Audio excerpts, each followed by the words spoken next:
Ontem nós demos uma breve fala sobre as duas capacidades que o nosso corpo desenvolve ao longo da vida, que é as condicionantes e as coordenativas.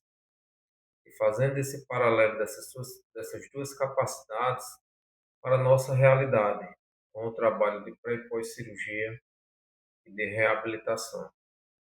Então, dentro dessas duas capacidades, que faz esse leque de desenvolvimento neurofisiológico para que o corpo possa se desenvolver, nós não poderíamos deixar de falar delas para iniciar o nosso conteúdo de hoje, que é sobre a biomecânica funcional do joelho, ou seja, como tratar as tendinopatias e as lesões que acontecem, que acometem o joelho ao longo da vida.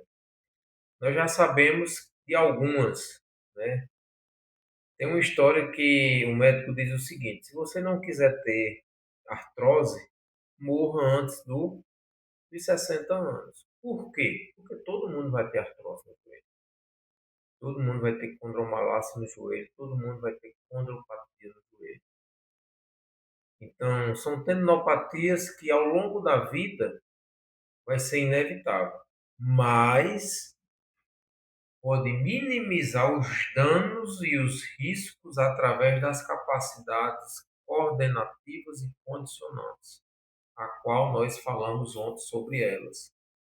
E o que é mais interessante em relação a isso, que as aulas que nós tivemos anteriormente, ela serve de base para estruturar o raciocínio clínico que nós iremos abordar agora sobre.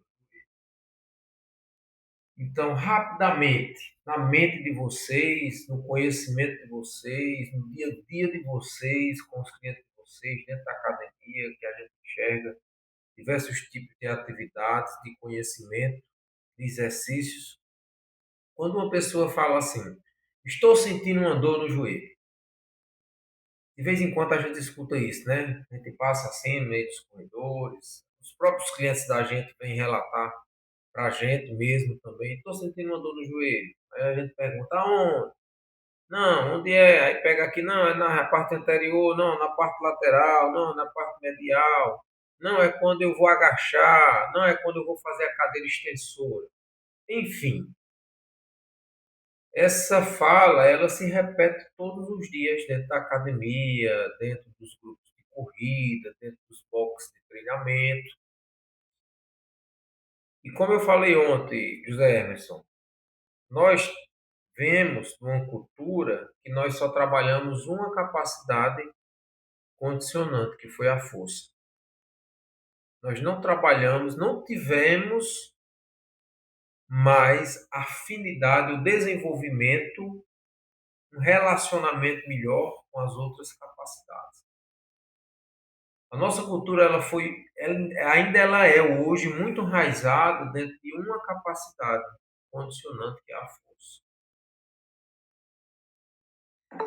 E tudo isso nós enxergamos. Boa noite, Larissa. Nós enxergamos que a capacidade condicionante, força, relacionada a um corpo que não tem as outras capacidades coordenativas e condicionantes também, esse corpo ele tende a sofrer o quê? Lesão, mais desgaste, mais vulnerabilidade, mais déficit motor, mais fadiga periférica relacionada aos movimentos que são executados na região que está sendo acionada, solicitada naquele momento. Então, dentro dessa proposta que nós queremos entender esse raciocínio clínico do joelho, a partir de hoje, quando nós fomos abordados por um cliente novo ou pelo cliente que nós já temos, ou até mesmo passar uma orientação rápida, uma pessoa que solicita a gente, sempre acontece na academia. Mesmo você com seu cliente, com seu aluno, tem pessoas que vão atrás de você para pedir uma ajuda. Estou sentindo uma dor no joelho. Estou sentindo um desconforto quando eu agacho. Então, esses tipos de situações acontecem diariamente dentro das academias. E a nossa proposta é o quê? É desenvolver um raciocínio clínico em relação a isso. E esse raciocínio clínico ele parte a partir de quê? Das aulas que nós já vimos. Então, quando nós começarmos a fazer o recreacionismo, a estrutura mental de prescrever o exercício voltado a uma lesão no joelho ou a uma dor no joelho, nós não vamos pensar apenas no joelho. Nós vamos pensar em toda a estrutura do corpo, porque é fator epidemiológico, gente. Qual o fator epidemiológico da lesão no joelho? Que mais de 70% da população hoje vai sofrer lesão no joelho. Quais são os principais fatores correlacionados às lesões no joelho? O que é que vocês acham? Quais são os principais fatores? Nós temos fatores de capacidades motoras condicionantes e coordenativas, que entram dentro desse rol fisiológico, e vai levar as pessoas a terem lesões no joelho. O que é que vocês acham? Sim ou não?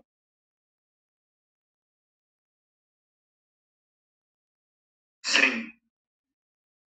Então eu quero que... É, Pode falar. ela é muito relacionada a essa questão, acho que de funcionamento das pessoas realmente. E eu acho que a falta de estrutura também, né, para a realização do movimento. Hoje em dia, a gente tem essa estruturação completa, já está de acordo com o tempo. E realmente, todo mundo tem que ter, acho que quase todo aluno seu vai se reclamar um dia, e às vezes é aquela dor que dói e passa, mas geralmente eu vejo que é algo que é inevitável, a questão realmente do desgaste. Porque, caso que é a sobrecarga, né? O Isso. nosso corpo ele passa muito sobre a questão do nosso peso, passa por questão do como é que se diz? Hoje em dia, quanto mais as pessoas, por mais que tenham mais massa magra, mais o peso também vai se elevando. Hoje a questão da obesidade, as pessoas, quem tem obesidade, a sobrecarga coisa é muito grande. Tem até um adiamento, então, tipo, se é uma pessoa normal, ela vai ser 60, uma pessoa que foi por dia durante uma boa parte da vida dela, não vai ser tipo 40, 50, problema no joelho já, desgaste na patela. Então, principalmente a questão da condromalácia, né? E as Perfeito. outras coisas, elas vão se dando por conta da questão da estrutura, eu creio. Ex- Duração. Exatamente isso, Emerson. Se- Exatamente isso, Emerson. Se nós formos olhar, né, nessa sua fala e trazer aqui um exemplo rápido, o atleta do Real Madrid, Rodrigo, se lesionou, lesão no ligamento cruzado anterior.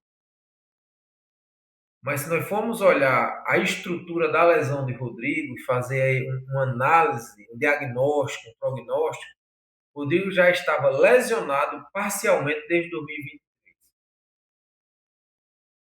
Então ele só veio adiando a lesão.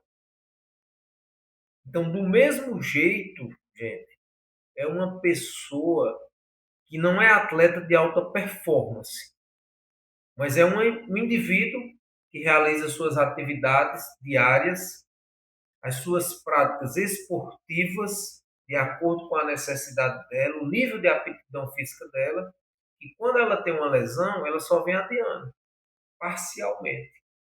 Só vem adiando, só vem adiando. E vai ter uma hora que a estrutura vai fazer o quê? Vai romper. E um simples movimento que o pé possa fazer uma fase de aterrissagem e o joelho possa fazer um valgo e essa estrutura ela venha lesionar, a maioria das lesões no joelho é assim. Então, o joelho, quando ele vem lesionar, ele já dá sinais. Ele dá sinais. E a maioria das vezes não é apenas o joelho, aquela estrutura que está com a dor e que vai ser lesionada, mas são as outras estruturas que compõem o corpo que tem que ser alinhada e está em estado de assimetria pela falta de capacidades coordenativas e condicionantes. Então aí, gente, nós já mata a charada. Nós já fazemos o raciocínio clínico em relação à lesão que o indivíduo já tem, ou o tratamento que tem que ser direcionado, reprogramado, analisado, reestruturado, para que o cliente, quando ele sai da sala de cirurgia, vá para as sessões de fisioterapia e depois você dê continuidade nessa reprogramação do treinamento, você já tem um raciocínio clínico sobre isso. Por quê? Porque você vai fazer diagnóstico, você vai fazer prognóstico, você vai entender o que foi que ocasionou aquela lesão. Quantos anos ele passou para fazer aquela cirurgia? Quantos meses ele passou fazendo aquela sessão de fisioterapia?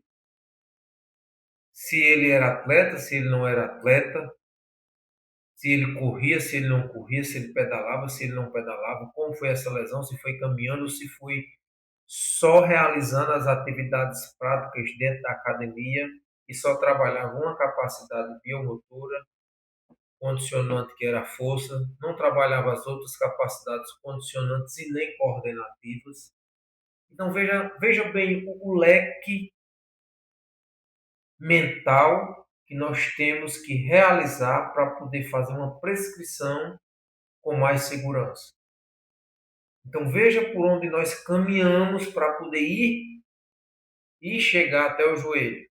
Não chegar apenas no joelho e tratar o joelho como uma articulação qualquer que faz um movimento de flexão e extensão, que tem um ligamento colateral medial e lateral, um ligamento cruzado anterior e posterior, meniscos laterais e medial e um ligamento posterior, um tendão patelar. Então, a estrutura do joelho ela é dividida nisso. Mas qual é a principal função do joelho para o nosso corpo? Em movimentos estáticos e movimentos principalmente dinâmicos e mudança de direção. Então é isso que eu quero que nós começamos a debater hoje sobre isso, porque nós não podemos pensar no joelho isoladamente, apenas como uma articulação abundante e importante do nosso corpo que tem apenas a função de estabilidade. Não. Como é que nós vamos pensar no joelho a partir de agora? Para poder nós ir para uma prescrição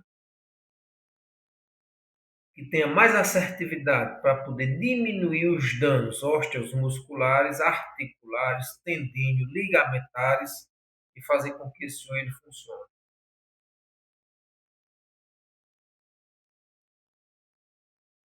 Quais são os principais pontos que nós devemos considerar em relação a isso?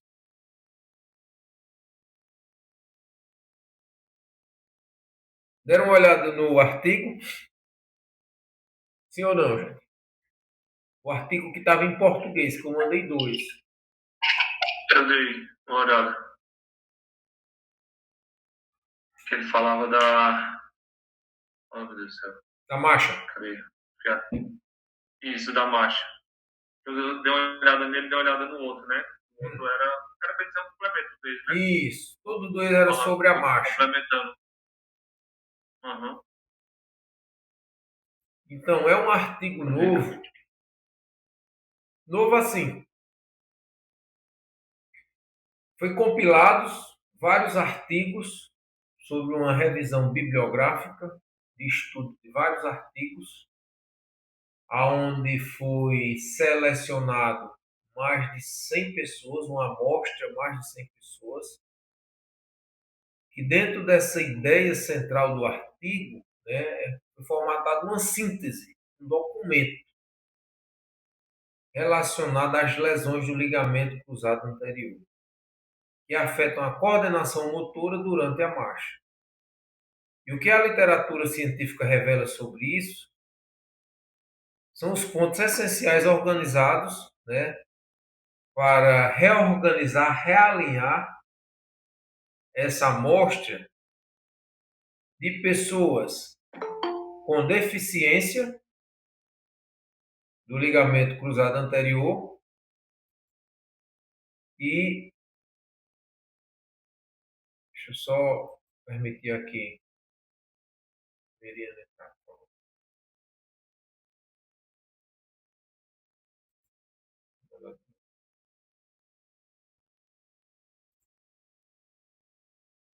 E, e fazer essa comparação de deficiência do ligamento cruzado anterior sem lesão e reconstrução do ligamento, e a outra parte da amostra com reconstrução do ligamento cruzado anterior.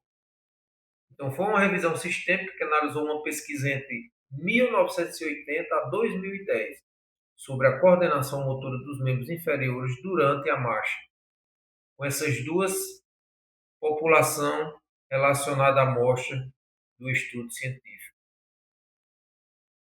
Então, o artigo, não sei se você foi até o final e viu lá as considerações finais, como foi abordado, como foram os materiais e métodos, como trouxe um resultado e o quanto nós que passamos por cirurgia do ligamento cruzado anterior perdemos a capacidades coordenativas. Primeiro ponto, gente, anote isso. A pessoa que passa por cirurgia do ligamento cruzado anterior ou qualquer outra cirurgia, a qual o artigo ele só relata do ligamento cruzado anterior, mas eu estou acrescentando a mais aqui, a primeira capacidade coordenativa que ele perde é a coordenação motora, o equilíbrio. Ele perde muito equilíbrio, ele perde muito controle motor. Então, dentro dessa proposta que nós queremos, que é reabilitar, as capacidades coordenativas, elas são fundamentais dentro dessa proposta de reprogramação do movimento. Então, você já tem um ponto importantíssimo. Por quê? Porque o artigo já relata isso, gente. O artigo ele já reestrutura isso, ele já direciona isso para fazer com que essas capacidades coordenativas elas sejam introduzidas no início do tratamento. Então, você não pode ir ou burlir o direcionamento, o realinhamento do raciocínio clínico para fazer com que o seu cliente que passou por cirurgia, você possa queimar as etapas. Não. Você tem que começar pelo processo de capacidades coordenativas, que é o controle motor. Porque para o indivíduo que passou por cirurgia, você trabalhar o controle motor, já entra uma capacidade condicionante, que é a força, que é a resistência.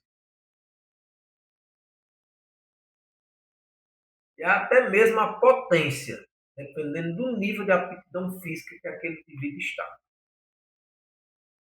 Então veja como todas as capacidades coordenativas e condicionantes, elas se interagem, elas se interligam dentro do processo.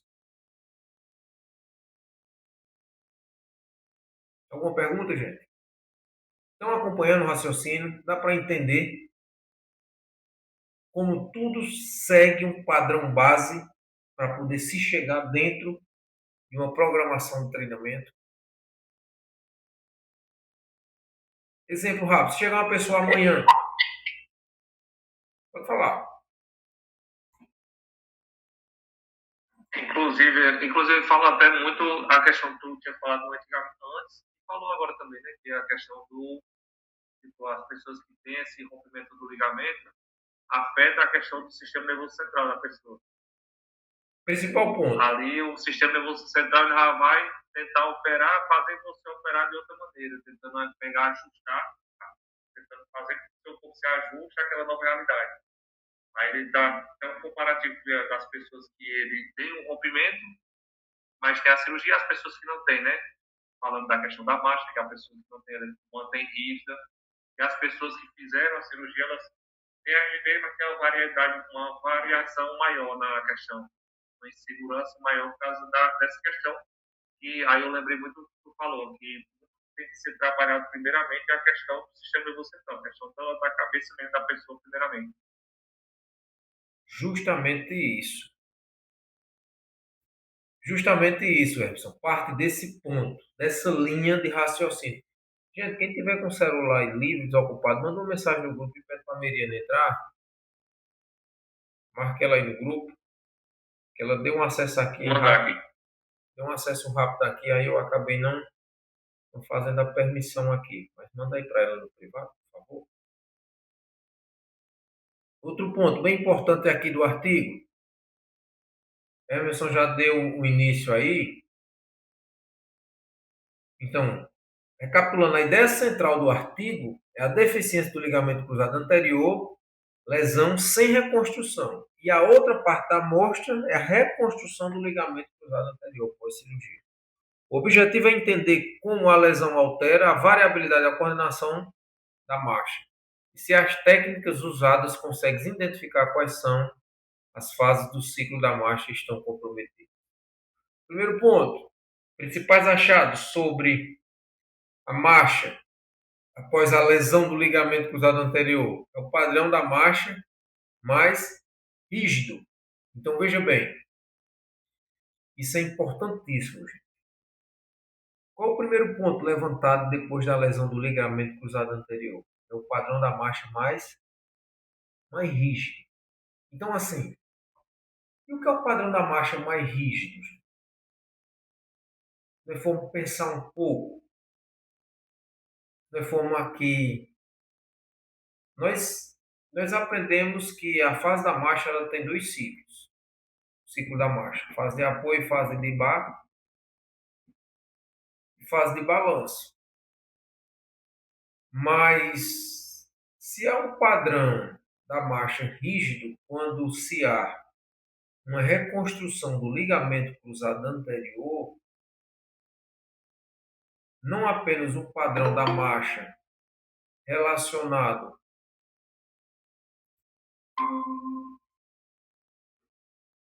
Boa noite, Meriana. Não só o padrão da marcha relacionado à fase de apoio e de balanço, mas outras estruturas elas se interligam dentro dessa fase de apoio e de balanço. E nós temos que entender que nós já entendemos que o primeiro ponto quando faz a cirurgia do ligamento cruzado anterior é o padrão da marcha rígido. Então esse quadril ele não vai fazer a flexão correta.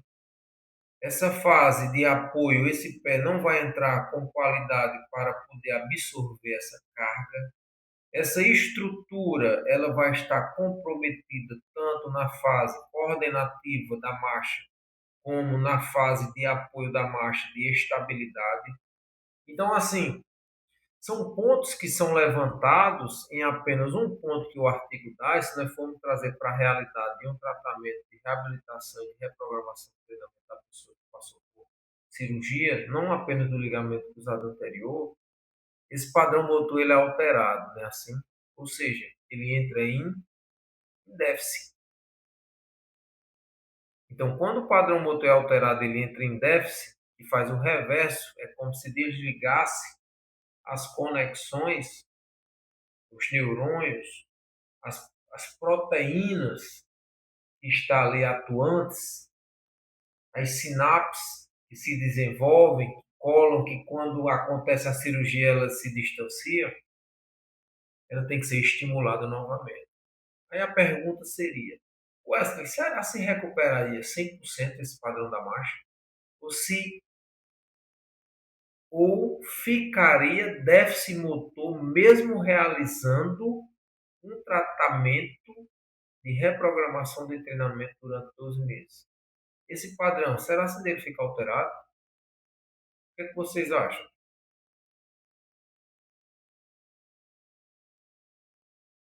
Sim ou não? Eu creio que a maioria fica. Eu creio que é difícil retornar 100%. Então, mais de 70% dos casos de quem passa por cirurgia do ligamento cruzado anterior, o próprio artigo também relata isso, esse padrão da marcha fica alterado. Mas não impede de nós, especialistas, que analisamos os movimentos, que já entendemos os pontos principais atuais para poder atacar essas deficiências que acontecem pós-cirurgia, nós podemos minimizar alguns danos relacionados à marcha para não danificar outras estruturas e ativando outras estruturas do nosso corpo. E é aonde vai entrar o paralelo, gente. Preste bem atenção nisso, viu? É um pouquinho complexo de entender, mas se nós trabalharmos as duas capacidades que nós falamos ontem, que são as coordenativas que entram no início do tratamento e as condicionantes que vai durante o tratamento, aí vai acontecer o quê? Variabilidade biomotora. Preste bem atenção nisso. A variabilidade biomotora, ela só se desenvolve quando há desenvolvimento de capacidades coordenativas correlacionadas às condicionantes para que possa ativar os starts das variabilidades biomotoras. Caso contrário, não acontece. Não tem como o corpo ter variabilidade biomotora se ela não passou pelas capacidades coordenativas e condicionantes. Deu para entender? Esse ponto ele é fundamental.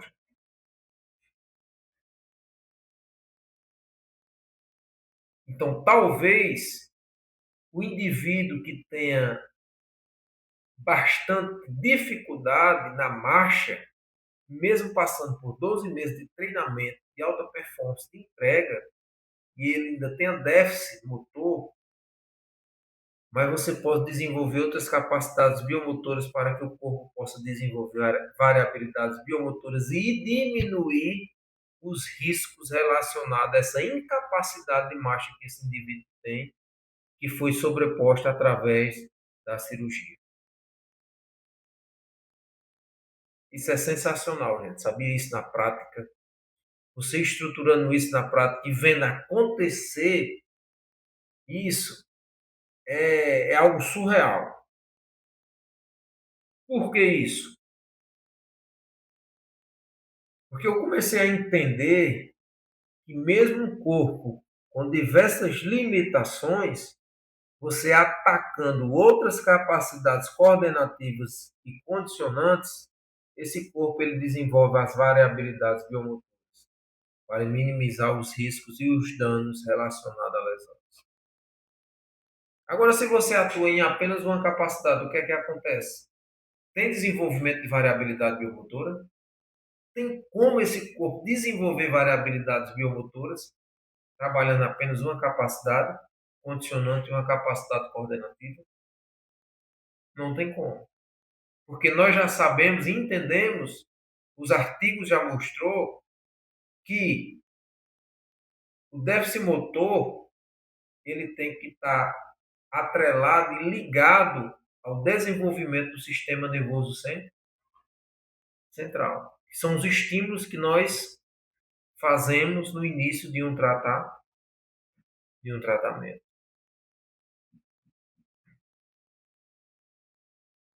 A fala está um pouco complexa, gente, ou não? Quero saber de vocês. E se tiver dúvidas, perguntem. Eu sei que é um pouco, às vezes dá um trevo, o cabo vai ali, volta de novo. Mas se está com dúvida, pergunte. Importante, anotem. Anotem, porque senão falha a memória. E às vezes passa despercebido algum ponto que é interessante e pode até perguntar no outro dia, ou pergunta no privado, se não quiser perguntar aqui, mas não fique com dúvida em relação a isso. Porque a dúvida pode ser uma fatalidade de uma prescrição errada para o cliente. Entenderam? Esse ponto de construção e análise do raciocínio clínico, das duas capacidades que nós falamos ontem, já iniciamos esse processo de como tratar uma lesão do ligamento cruzado anterior, uma lesão do menisco, uma meniscopia, tanto medial como lateral, ou como osteoplastia do joelho. E eu nem falei sobre isso com vocês, mas eu vou relatar esse ponto agora, né? Quando o indivíduo passa pelos níveis de condropatia e condromalácia, grau 1, grau 2, grau 3, grau 4, grau 5, já entra em um processo degenerativo do joelho que já está atritando uma força de cisalhamento muito grande osso com osso, o que é que vai acontecer com esse joelho? Ele vai funcionar? Não vai funcionar mais. Não. Tá mais rígido, né? Vai ficar rígido. A Vai perder a marcha, questão do movimento. isso. A marcha vai ficar rígida. O joelho vai adoecer. Aí já entra no processo degenerativo, que é a doença do joelho. E o que é que vai ter que ser feito? Uma cirurgia de reparo, de retirada daquele joelho velho e colocar um novo joelho, que nós chamamos de artroplastia, a famosa prótese no joelho. Então nós temos que estar No caso é ligados. a reconstrução da cartilagem, né? Oi? Aí, nesse caso aí, essa daí é a reconstrução da cartilagem ou não? Não. É um novo joelho. Tira o joelho e coloca uma nova estrutura para a funcionalidade, viu? E a deambulação, preste bem atenção nisso. Quando é colocado um novo joelho, porque assim, Emerson, reconstrução da cartilagem, nem medicação faz essa reconstrução da cartilagem, não tem medicação para isso. Tudo que o povo toma aí é balela, pode ter certeza.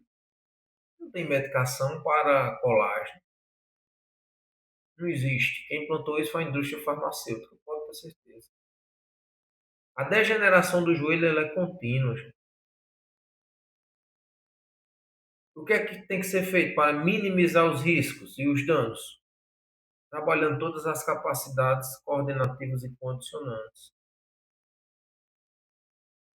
Mas o processo de degeneração do joelho ele é contínuo. Até porque nós usamos demais, sobrecarregamos demais, mas estruturamos de menos. E isso vai agravando uma articulação que é fundamental, abundante no nosso corpo, para que nós possamos nos locomover, que é a articulação do joelho. Exemplo rápido, o peladeiro do final de semana. Na mente dele, qual é o prazer que ele tem? Apenas de correr. Ele treina específico para poder manter uma sobrevivência, uma saúde articular do joelho dele. E quando o treino é errado. Então, ou seja, além dele sobrecarregar, porque o corpo dele está pesado, ele está acima do peso, sobrecarrega não apenas o joelho, mas todas as estruturas do corpo. E pela ignorância dele, pelo processo de leigo que ele não busca a informação correta e até vai para a academia, mas só que ele também não recebe a orientação correta, o que é que acontece? Sobrecarrega as estruturas. A curto, a médio e a longo prazo, o que é que vem romper? Os ligamento cruzado anterior. Porque ele nunca fez um trabalho de rotação, padrão e estabilização do core. Ele nunca fez um trabalho base do core. Ele nunca nem desenvolveu nenhuma capacidade biomotora coordenativa, o mais simples que seja, e uma condicionante a mais simples que seja, ele não fez de maneira contínua dentro de uma programação de treinamento. Então, aquele corpo ele é vulnerável, ele é suscetível à lesão. Então, quando nós começamos a pensar sobre isso, veja o tamanho do leque de estrutura que nós ligamos o ponto do pé, a avaliação do pé, a ativação e avaliação dos iscos tibiais, do glúteo, uma ativação, aula prática do core, a importância do core em todas as prescrições relacionadas a todas as lesões e tendinopatias e doenças dentro de um processo de recuperação. E nós estamos partindo agora para o joelho, que não foge do processo de raciocínio clínico onde nós iniciamos. que é as avaliações estáticas, dinâmicas e a ativação do pé como uma base de performance e reabilitação. Se eu pedisse para vocês me passarem amanhã um relatório rápido, em poucas palavras, de todas as aulas que nós já tivemos para poder compilar esses conteúdos, que você possa reestruturar aí na sua mente, com suas palavras, como tratar uma tendinopatia do corpo relacionado ao raciocínio clínico pré e pós-cirurgia. Eu não disse nem a tendinopatia, nem disse a doença, nem disse a lesão. Por onde é que vocês iniciariam isso? Rapidamente aí, quem é que poderia falar? De um por um. 2, 3 minutos aí para cada um falar sobre isso. Isso é interessante. Eu quero que vocês falem sobre isso. Vamos lá? Pode começar aí. Se a minha linha de raciocínio estiver certa, eu faria a avaliação da vida dele para entender a situação do cliente, começaria com isso. Depois, começava a fortalecer os pontos-chave, que é o core, pé, que há glúteo, né, também, que pelo que eu entendi, a maioria das pessoas tem o glúteo fraco, o core profundo, e tentava corrigir a marcha. Eu faria isso de início.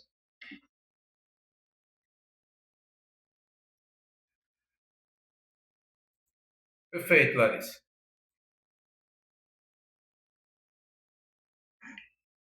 Bom, primeiramente eu iniciaria com avaliações, seja ela postural, né, para ver algumas assimetrias que, se caso o meu cliente possuísse.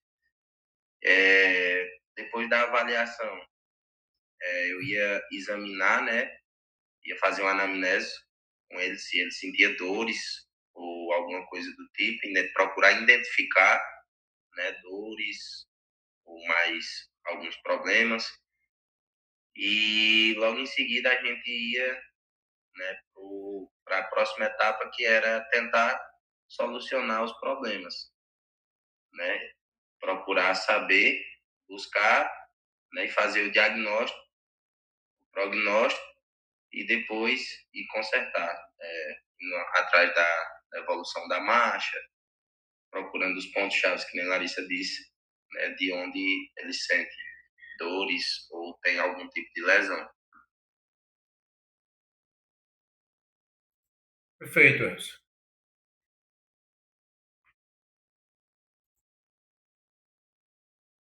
Vamos lá, Meriano. Vamos lá, Emerson.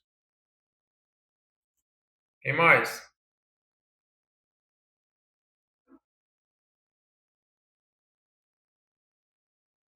Pessoal, faço essa provocação porque é importante nós falarmos sobre isso. Sabe por quê? Porque daqui a pouco tem alguns clientes que vão necessitar de laudos. Né? Laudos para ir ao INSS, laudos para levar ao médico, laudo para levar para o fisioterapeuta. E nós não podemos ser surpreendidos em relação a isso. Nós vamos ter que fazer laudo. Eu vou mandar um modelo de laudo aqui no grupo, né, que eu faço. Alguns clientes necessitam ir para o INSS. Vou ensinar vocês de fazer de uma forma mais rápida, mais prática, mas nós precisamos fazer as colocações das palavras realmente técnicas e específicas para fazer com que esse laudo ele tenha validade. Então, é por isso que eu estou provocando vocês a desenvolver esse raciocínio clínico de tudo que já foi falado relacionado a uma tendinopatia, a uma doença. Como é que você se comportaria diante dessa situação para fazer essa prescrição.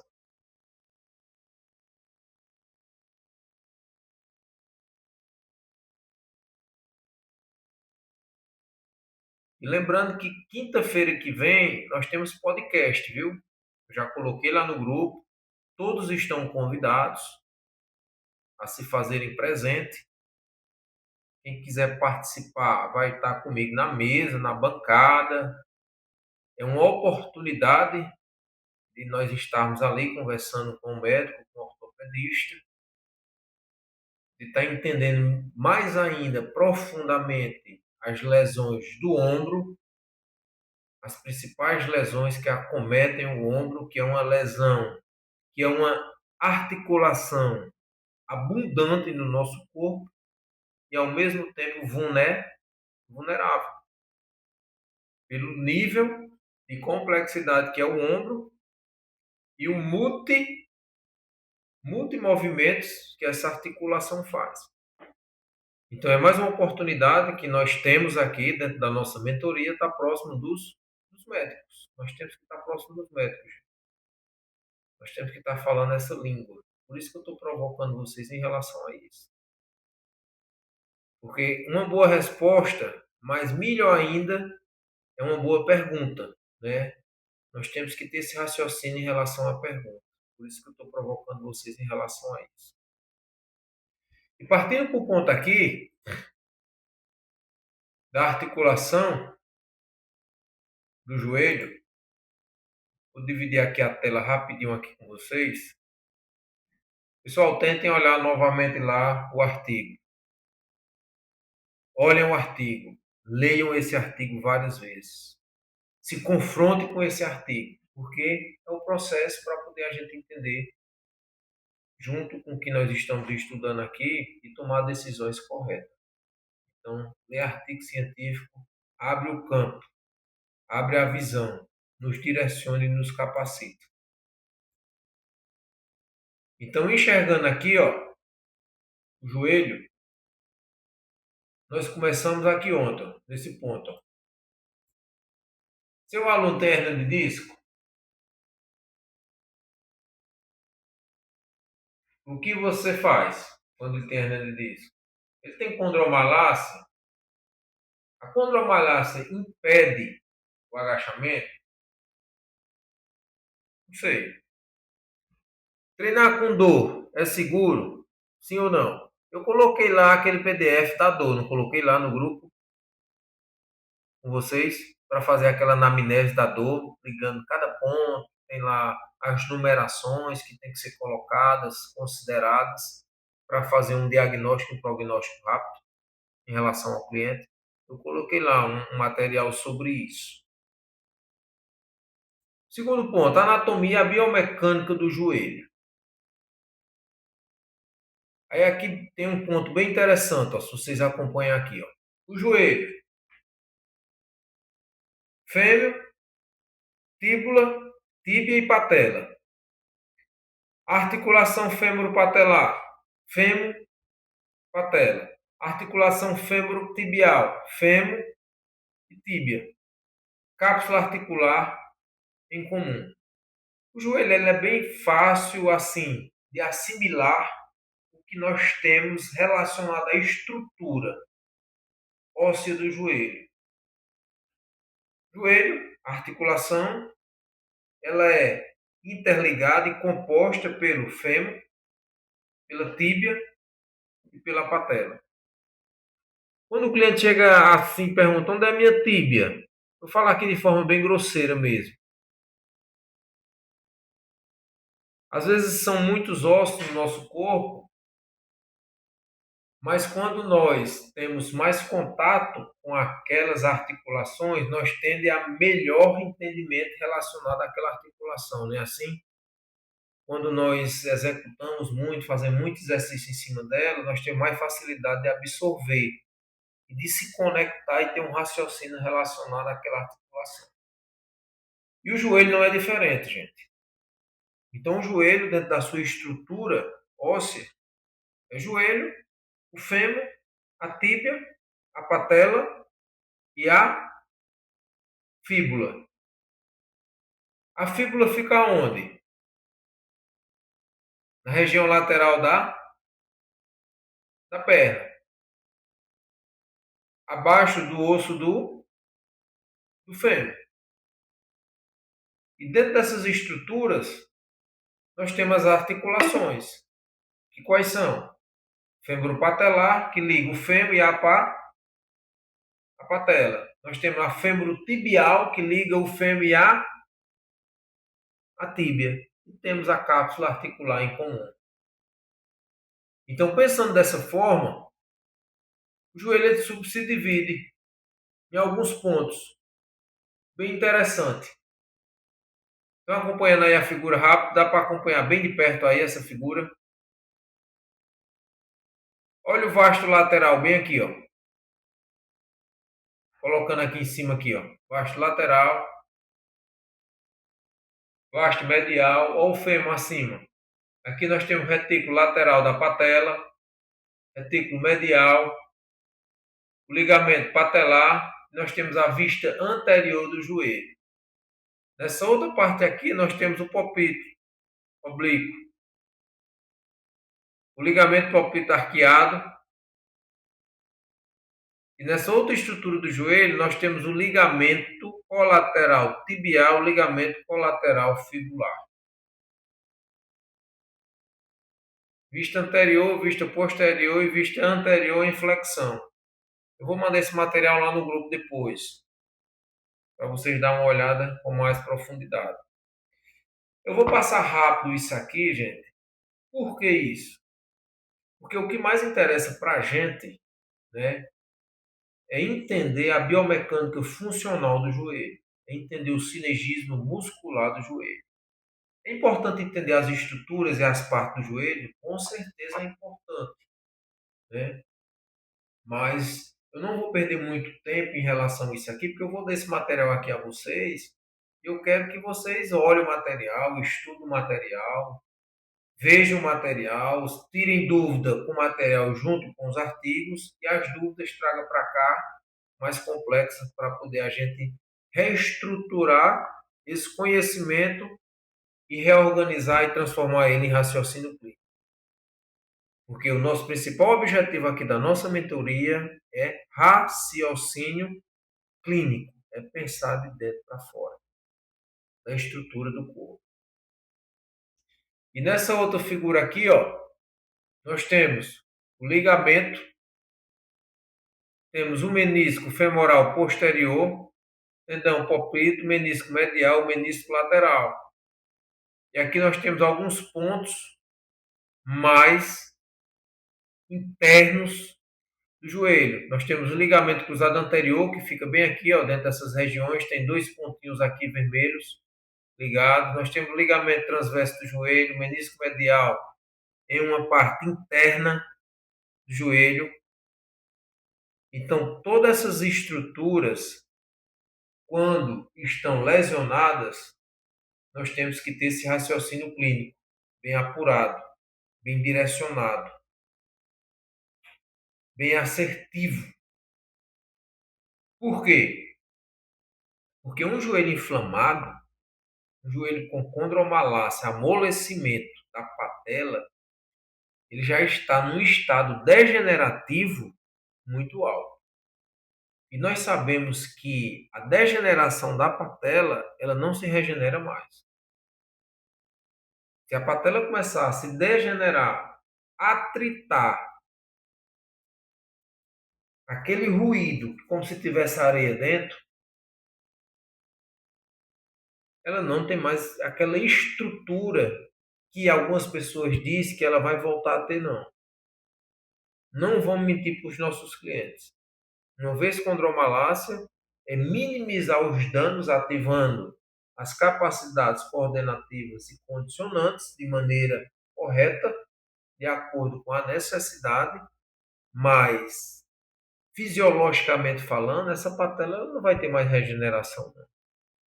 Essa estrutura dessa patela ela não vai ser como ela quando você tinha 10 anos de idade ou 15 anos, que você saltava 1,5 m, pulava de um muro de 3 metros, para fazer com que esse joelho, esse menisco funcionasse nessa absorção. Não vai ter. E qual é o raciocínio nosso em relação a isso? Com condromalácia e condropatia? É reestruturar o corpo, é realinhar o corpo, é reprogramar o corpo e fazer com que o corpo tenha respostas fisiológicas do movimento e que minimize a dor articular naquela região. E da mesma forma, melhorar a performance do cliente quando ele passar por uma cirurgia do ligamento cruzado anterior. seguindo os pontos que nós já falamos e já sabemos como estruturar essa base, que é começar do controle motor. Faz sentido todo esse processo? E o que é que eu quero que vocês entendam mesmo, gente? É o raciocínio clínico. Eu não quero que vocês decorem. Se vocês aprenderem e tiverem em mente rapidamente as estruturas do joelho, perfeito. Isso é fundamental, isso é plausível. Mas se ainda tem dúvida, é melhor você reestruturar o raciocínio clínico de que está interligando alguns pontos de estrutura do joelho, misturando ou causando um embrólio na sua mente para não tomar a decisão correta.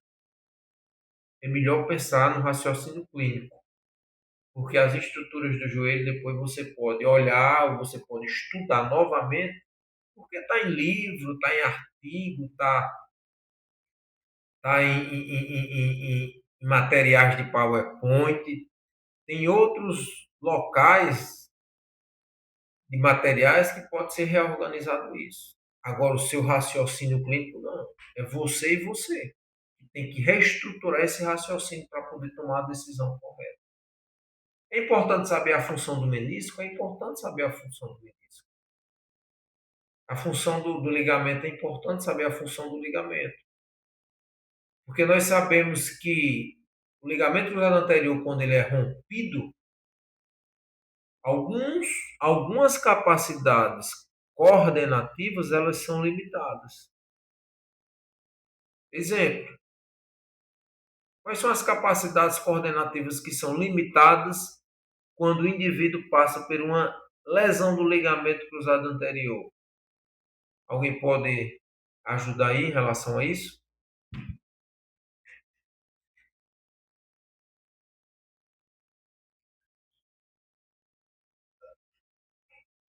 Ele pode correr uma corrida linear, contínua, mesmo com o ligamento cruzado anterior rompido, sim ou não?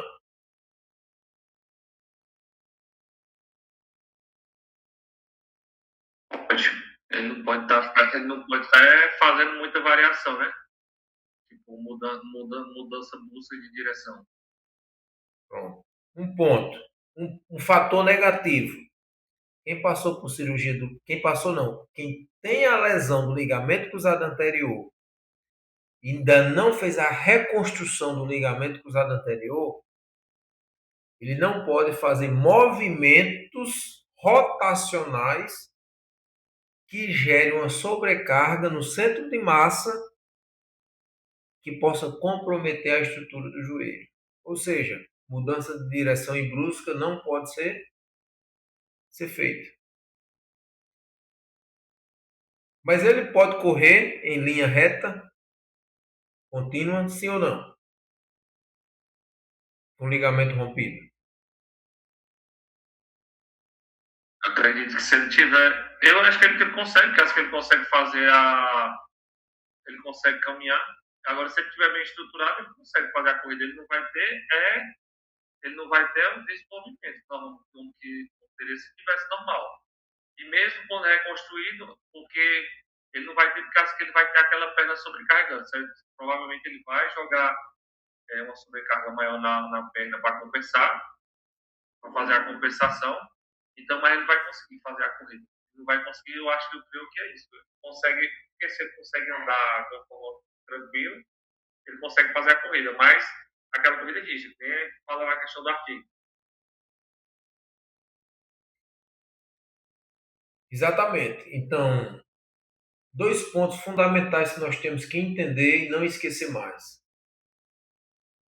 A lesão do ligamento cruzado anterior compromete algumas capacidades condicionantes e coordenativas. Então, nós temos que pensar primeiramente em quê? Veja o raciocínio que nós temos que ter. Eu tenho que pensar no meu joelho com as condições normais que ele tem de capacidades motoras condicionantes e coordenativas.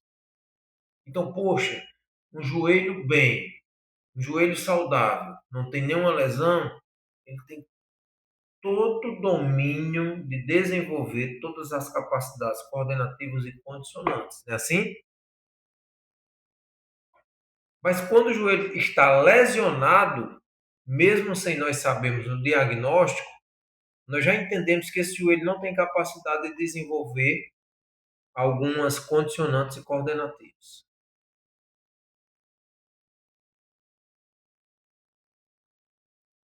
E por que é que, mesmo assim, nós ainda insistimos em algumas capacidades condicionantes e coordenativas, mesmo sabendo que o cliente não aguenta?